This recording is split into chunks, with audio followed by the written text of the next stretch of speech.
Hidup ini kadang nggak peduli soal seberapa pintarnya kamu. Karena secara statistik, orang yang kelewat sukses biasanya adalah orang yang secara akademik biasa aja. Karena untuk menyelesaikan masalah-masalah di lapangan, orang yang pintar secara akademik hampir pasti akan kalah sama orang yang paham ilmu jalanan.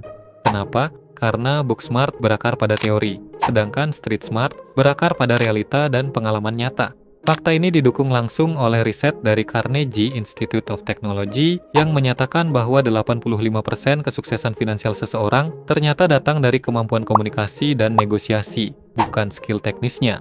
Tapi walaupun demikian, bukan berarti sekolah itu nggak penting ya, karena ilmu yang ada di sekolah itu ibarat peta. Hanya saja kita memang nggak diajarin gimana cara menggunakannya. Nah, orang yang berhasil dalam hidup biasanya mampu di keduanya. Dia punya peta dan dia tahu cara menavigasikannya. Tapi karena sekolah nggak ngajarin yang kedua, maka di video kali ini kita akan bahas beberapa di antaranya. Mari kita mulai dari yang pertama.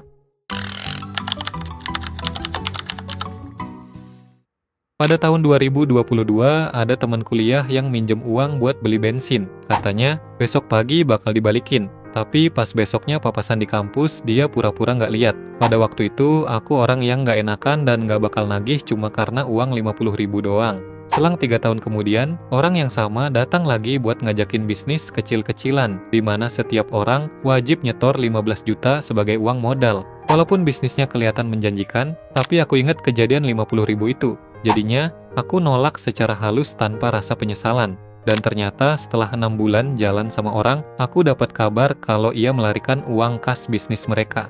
Dan dari situ aku belajar bahwa kita nggak bisa mempercayai orang dengan uang jutaan, kalau uang 50.000 aja dia pura-pura hilang ingatan. Karena karakter asli seseorang nggak terlihat dari janji-janji besar, melainkan dari kejadian-kejadian kecil yang dia nggak perhatikan.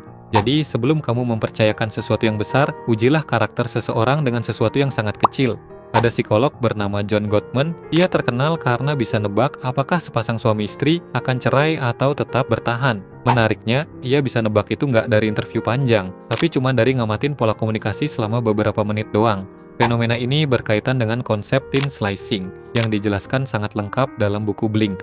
Konsep ini menjelaskan bahwa otak manusia punya kemampuan untuk menangkap pola dengan akurat. Ketika ada satu potongan pola kecil dan dibaca dengan benar, maka itu udah cukup buat ngasih gambaran ke pola yang lebih besar. Prinsip yang sama juga bisa kamu terapkan. Jika ada temenmu yang mau ngutang, pinjamkan dulu dengan jumlah yang kamu rela bakal hilang. Walaupun kamu punya uang yang cukup, tapi jangan pinjamkan semuanya. Pinjamkan uang tersebut buat kesepakatan kapan kembali dan jangan pernah ditagih. Kalau dia tetap nggak bayar setelah masa perjanjian, maka jangan beri kepercayaan lagi. Tapi kalau dia mau bayar tanpa ditagih, mungkin dia orang yang beneran bisa kamu percayai. Uang hanyalah sampel kecil, namun pola penyelesaiannya hampir pasti akan menular ke hal-hal lainnya. Jadi, jika orang sudah gagal di hal kecil, jangan beri dia kepercayaan ke hal yang lebih besar.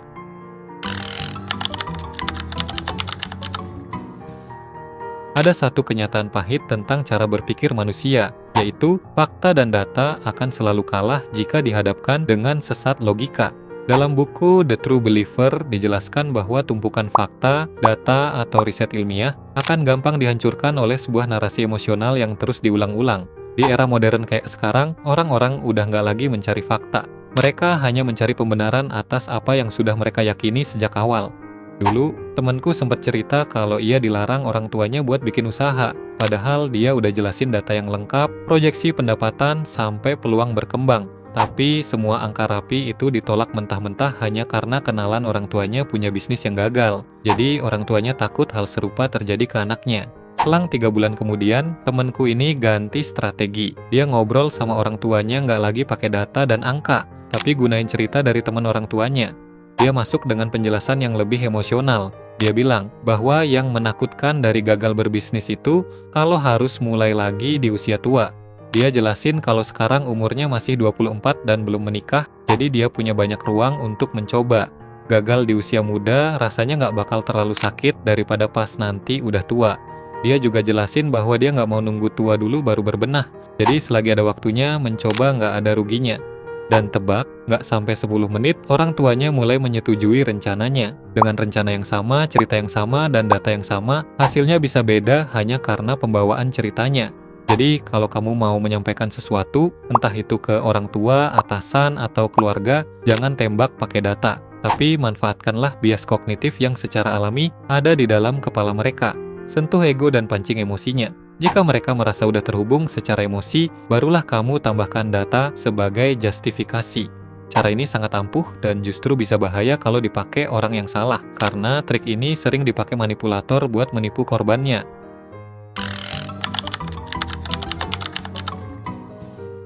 Selama ini aku mikir kalau dunia itu bekerja kayak ujian sekolah. Siapa yang paling pinter dan siapa yang paling rajin, maka dia yang akan menang. Tapi ternyata nggak sesederhana itu. Kelemahan terbesar dari orang pinter seringkali terletak pada minimnya kecerdasan emosi. Padahal Daniel Goleman dalam bukunya Emotional Intelligence menjelaskan bahwa kecerdasan emosi punya peran yang jauh lebih krusial dibandingkan IQ yang tinggi. Dulu waktu masih magang, ada seniorku sebut aja namanya Tania. Waktu itu gajinya lebih tinggi dari beberapa manajer lain. Aku yang waktu itu masih polos langsung nanya kenapa gajinya bisa beda, padahal kerjanya relatif sama. Terus seniorku ini cuma bilang bahwa dia yang minta, sedangkan yang lain enggak. Satu kalimat itu bikin cara pandangku berubah total. Aku yang dulunya introvert dan suka nerima keadaan, sekarang lebih mau bernegosiasi. Dulu waktu masih freelance, ada klien yang nawar 3 juta buat satu project. Dan jujur, uang segitu pas masih kuliah udah oke banget. Tapi dengan bermodalkan sedikit riset, aku tahu bahwa perusahaan klien ini baru dapat pendanaan dari investor. Terus aku mikir pasti budgetnya lebih tinggi dari angka yang mereka tawarin. Pada waktu itu aku cuma bilang bahwa aku ngerti kalau budgetnya segini. Tapi buat scope kerjaan sebesar itu dan pentingnya proyek ini bagi perusahaan, maka angka yang menurutku lebih sesuai adalah 5 juta. Nah, dengan bilang gitu aja, akhirnya aku dapat deal dengan budget yang lebih gede. Kuncinya cuma riset, dengerin apa yang diminta, dan berani ngomong. Jadi kalau kamu lagi nego, entah itu gaji, deadline kerjaan, atau permintaan maaf ke pasangan, jangan mulai dari apa yang kamu mau. Tapi riset dulu siapa yang kamu hadapin, cari tahu tujuannya, dan apa yang bikin dia ngerasa dihargai. Baru setelah itu, sambungin permintaanmu ke tujuan dia, bukan cuma kebutuhanmu. IQ itu modal buat masuk gerbang, tapi begitu kamu udah di dalam, maka yang nentuin kesuksesanmu adalah kecerdasan emosional. Kamu boleh jadi orang yang jago ngitung atau jago analisis, tapi kalau kamu nggak paham cara baca orang, kamu bakal terus-terusan dibayar sesuai apa yang ditawarin, bukan sesuai apa yang layak kamu dapetin. Selama kamu masih berhadapan dan berinteraksi dengan sesama manusia, pasti akan selalu ada celah bernegosiasi. Karena pada dasarnya, segala hal di dunia ini bisa dikomunikasikan. Syaratnya cuma satu, yaitu kamu harus berani memintanya.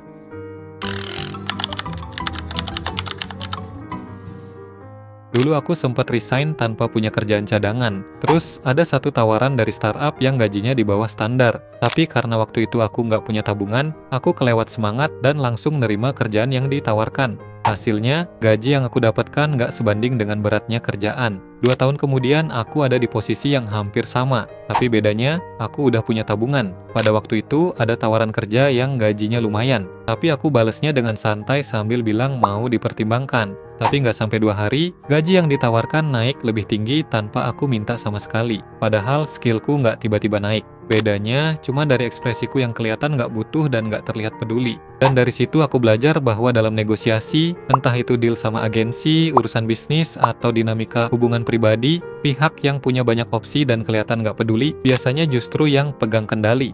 Kalau kamu kelihatan terlalu butuh dan menggebu-gebu, kamu bakal diperas habis-habisan sampai kamu sendiri nggak sadar udah jadi korban. Senjata yang paling mematikan dalam negosiasi adalah keheningan. Orang yang canggung sama jeda dan diam biasanya akan refleks buat ngisi kekosongan dengan ngomong lebih banyak atau memberikan tawaran lebih. Mantan negosiator FBI dalam bukunya Never Split the Difference menjelaskan bahwa satu kesepakatan buruk bisa lebih rugi daripada nggak ada kesepakatan sama sekali. Dan orang yang paling gampang kejebak adalah orang yang kelihatan terlalu peduli. Jadi sebelum kamu negosiasi, siapin dulu satu opsi lain yang bisa terjadi, meskipun opsi itu cuma ada di kepalamu sendiri.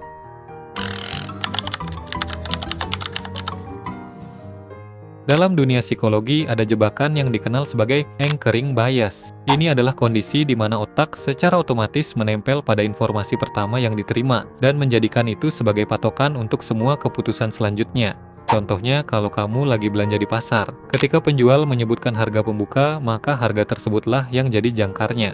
Akibatnya, tawaran dari pembeli biasanya nggak jauh beda dari harga tersebut, meskipun harga yang ditawarkan overpriced. Prinsip ini berlaku juga ketika kamu memperlihatkan semua kartumu. Kalau kamu menawar barang di tempat ramai, jangan buka dompet yang isinya tebal di depan penjual. Kalau kamu nggak sengaja nunjukin isi dompetmu, maka proses negosiasinya udah selesai. Karena ketika lawan bicaramu tahu bahwa daya belimu tinggi, maka penjual akan cenderung menaikkan harganya. Jadi bisa dibilang, kamu udah kalah sebelum penawaran dilakukan. Jadi solusinya, sebelum bertransaksi apapun jangan bongkar semua kartumu. Bila perlu, tunjukkan sisi lemahmu biar jangkarnya mengarah padamu. Aturan ini berlaku juga dalam interaksi sosial. Jangan terlalu banyak cerita ke orang yang baru dikenal, apalagi soal nama lengkap, alamat rumah, atau rutinitas kerja. Informasi-informasi kayak gini udah lebih dari cukup untuk menilai siapa dirimu. Semakin sedikit informasi yang kamu bocorkan, maka semakin tertutup pula celah yang bisa mereka manfaatkan.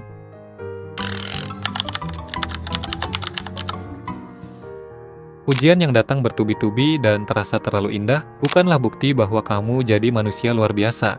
Sanjungan berlebih dari orang yang jarang memuji biasanya adalah tanda bahwa akan terjadi sesuatu yang belum kamu ketahui. Di kehidupan dunia yang isinya kadang nggak rasional ini, nggak ada orang waras yang mendadak mau ngasih apresiasi tanpa niat tersembunyi. Waktu masih kerja sama orang, aku inget ada atasan yang biasanya cuek, tapi tiba-tiba jadi sering mengapresiasi. Aku yang nggak biasa dipuji, langsung kesenangan sampai nggak curiga sama sekali. Tapi selang beberapa menit kemudian, dia bawa setumpuk tugas dan minta aku yang kerjain. Pada waktu itu, aku masih anak baru dan mau ngerjain laporan itu sampai malam. Tapi waktu itu aku nggak sadar, karena kepalaku masih penuh sama pujian yang dia lempar. Barulah setelah capek begadang, aku sadar kalau pujian itu bukan hadiah, melainkan hanyalah kalimat pembuka dari permintaan yang udah dia siapin sejak awal. Pujian ekstra yang datang secara nggak proporsional seringkali bukan bentuk apresiasi yang tulus, melainkan bisa jadi tanda bahaya yang halus. Dalam buku Influence dijelaskan bahwa fenomena ini disebut sebagai liking, yang merupakan salah satu prinsip manipulasi dalam teknik persuasi, di mana orang akan jauh lebih gampang mengiyakan permintaan dari orang yang bikin ia merasa senang. Dan dalam buku yang sama, ada riset yang nunjukin bahwa efeknya bakal tetap jalan meskipun orang yang dipuji udah sadar kalau ia kena manipulasi. Tapi karena saking senangnya, otak mereka bakal tetap kepancing hanya karena dia dibuat happy. Makanya teknik ini sering dipakai para sales yang lagi jualan. Biasanya mereka bakal muji customer melalui barang yang mereka pakai. Padahal barang yang mereka pakai biasanya juga nggak bagus. Tapi pujian generik kayak gini merupakan taktik yang terbukti berhasil sebelum mereka nawarin produknya. Walaupun bagi kita nggak seberapa, tapi efeknya bikin customer lupa nawar harga. Jadi yang bisa kita pelajari adalah kalau ada orang yang tiba-tiba muji melebihi kadar hubungan kalian, entah itu rekan kerja yang biasanya cuek, sales yang baru ketemu 2 menit, atau gebetan yang udah ngomong jodoh di minggu pertama, coba tahan dulu dan simpen satu pertanyaan di kepala. Kira-kira habis ini dia minta apa? Kalau nggak ada permintaan yang nyusul, mungkin dia emang ngasih pujian yang tulus. Tapi kalau ada, setidaknya kamu udah siap sebelum kejebak sama pujian yang sebenarnya cuma kalimat pembuka.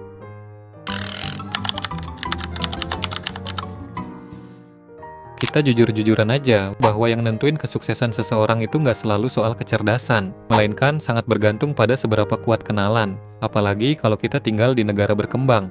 Aku masih ingat waktu ngurus KTP untuk pertama kalinya. Waktu itu, stafnya bilang kalau prosesnya sekitar 10 hari, tapi setelah hampir 2 minggu tetap nggak jadi-jadi. Sampai akhirnya ada temanku yang magang di situ.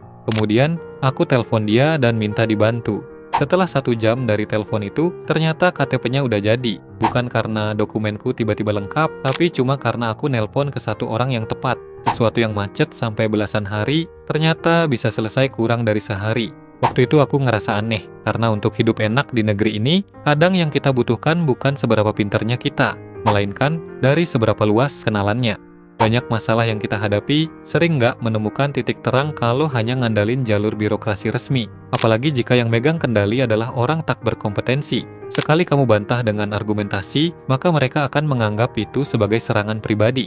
Oleh karena itu, skill jalanan yang lebih personal adalah kunci. Karena di ranah ini, mengenal orang di posisi yang strategis jauh lebih penting dari seberapa banyak teori yang kamu pahami.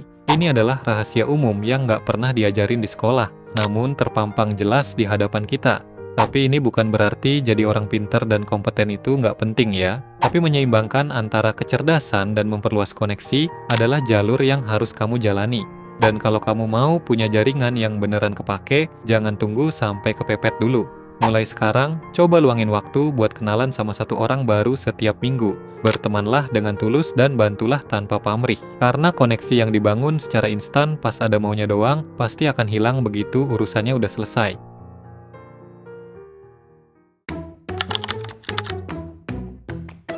Orang yang pintar teori, hidupnya sering berantakan karena mereka berekspektasi bahwa dunia punya aturan tertulis. Tapi bagi orang yang punya ilmu jalanan, mereka bisa sukses karena mereka menyadari bahwa aturan itu nggak pernah ditulis. Jadi pahami cara kerjanya, manipulasi variabelnya, dan eksploitasi sistem yang bisa kamu kontrol. Masih banyak contoh lain yang bisa kita pelajari dari topik ini. Kalau kamu tertarik, silakan kasih tahu di kolom komentar ya. Sekian video kali ini dan semoga bermanfaat.